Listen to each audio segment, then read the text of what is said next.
Olá, eu sou o pastor Elianai Batista e este é o GraçaCast, um podcast no qual vamos conversar sobre livros edificantes. Esse podcast é uma parceria entre o site Toda Escritura e o projeto Filhas da Graça. Olá, eu sou a Samara do Filhas da Graça. Vamos começar o GraçaCast com uma série no qual vamos conversar sobre o livro Reformando o Casamento. Reformando o Casamento é uma obra de Douglas Wilson, publicada pelo CLIRI, Centro de Literatura Reformada. Encorajamos você a acompanhar essa série e a ler o livro. Para este segundo episódio, temos uma pergunta relacionada à introdução do livro. Pastor, como é que a gente pode identificar que estamos sendo idólatras no relacionamento conjugal? De forma simples, eu posso responder o seguinte: podemos identificar isso quando a pessoa ama o cônjuge mais do que ela ama a Cristo. Mas eu vou expandir um pouco mais essa questão. Note aqui que nós podemos nos perder neste assunto facilmente. Por quê? Porque, por um lado, há o risco de alguém entrar em um casamento de uma forma egoísta, visando então primariamente a sua própria felicidade. É por isso que muitos divórcios acontecem, porque a pessoa entra no casamento pensando assim, eu quero ser feliz. Então, quando ela acha que a outra pessoa não lhe faz feliz, então ela acha que então pode seguir para buscar a felicidade em outra, né? Mas por outro lado, há um outro perigo. O perigo de alguém tornar o seu esposo ou a sua esposa um ídolo. E, para ser bem sincero, pensando sobre isso, eu acho que essas duas questões que eu acabei de mencionar, elas são dois lados de uma mesma idolatria. No fundo, nos dois casos, o que a pessoa está buscando é felicidade. E eu creio que esse é justamente o problema maior. O Douglas Wilson ele diz assim, né, fala sobre o perigo do marido colocar a sua esposa como um ídolo, né? E também a esposa pode colocar o seu marido como um ídolo. Mas eu, pensando sobre isso, eu acho que existe um ídolo maior por trás dessa atitude. Que ídolo é esse? É a felicidade. Então, a pessoa coloca o outro, né? Por exemplo, o marido coloca a esposa como um ídolo porque ele deseja tanto a felicidade que essa esposa lhe provê, que então ele teme profundamente perdê-la. Então ele a idolatra, mas é uma idolatria, vamos dizer, secundária, porque no fundo, o que ele está idolatrando é a felicidade que ele julga que essa esposa vai lhe oferecer. Então eu acho que essa busca pela felicidade é a idolatria maior, né? Então uma pessoa idólatra, ela vai realmente idolatrar o cônjuge porque julga que essa pessoa vai lhe fazer feliz, e perder a pessoa significa perder essa felicidade que ora ela desfruta. Então essa idolatria ao cônjuge, ela pode se revelar de várias formas. Por exemplo, o medo de perder. E aí, por exemplo, se acontece alguma coisa, um acidente, uma doença, aquela pessoa fica quase que irrecuperável. Porque se o outro é um ídolo, perder esse ídolo é perder quase que a própria vida, né? Então ela chega a ficar num estado doente, né?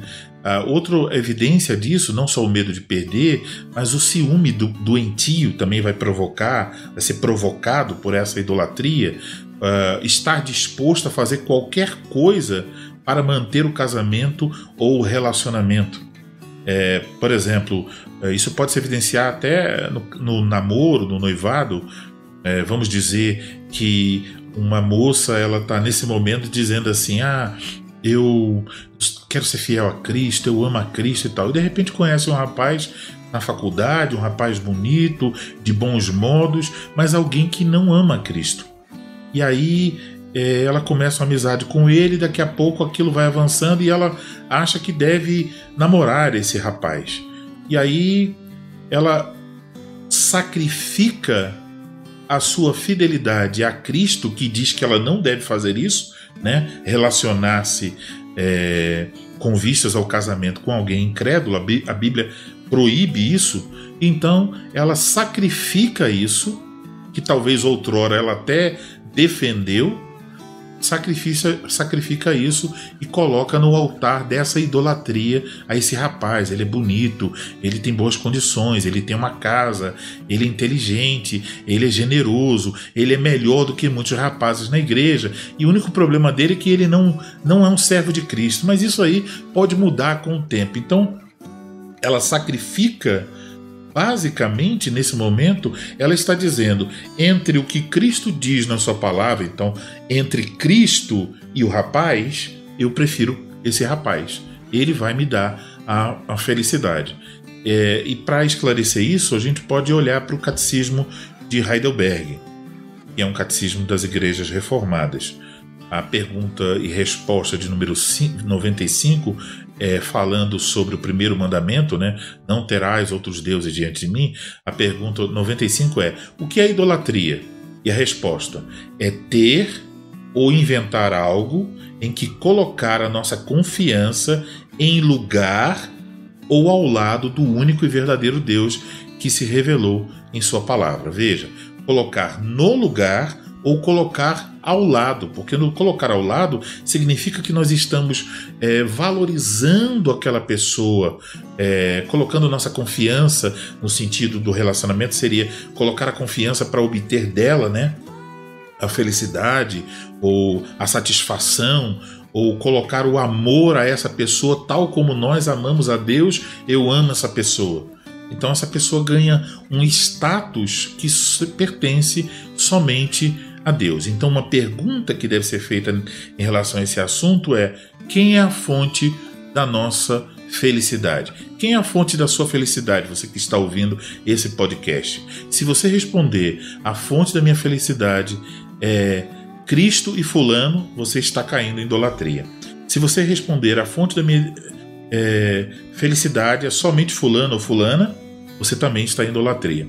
A resposta de um cristão deve ser: a fonte da minha felicidade é unicamente Cristo. Ele é a fonte da minha felicidade. Então isso significa o quê? Deus deve estar em primeiro lugar, inclusive no casamento.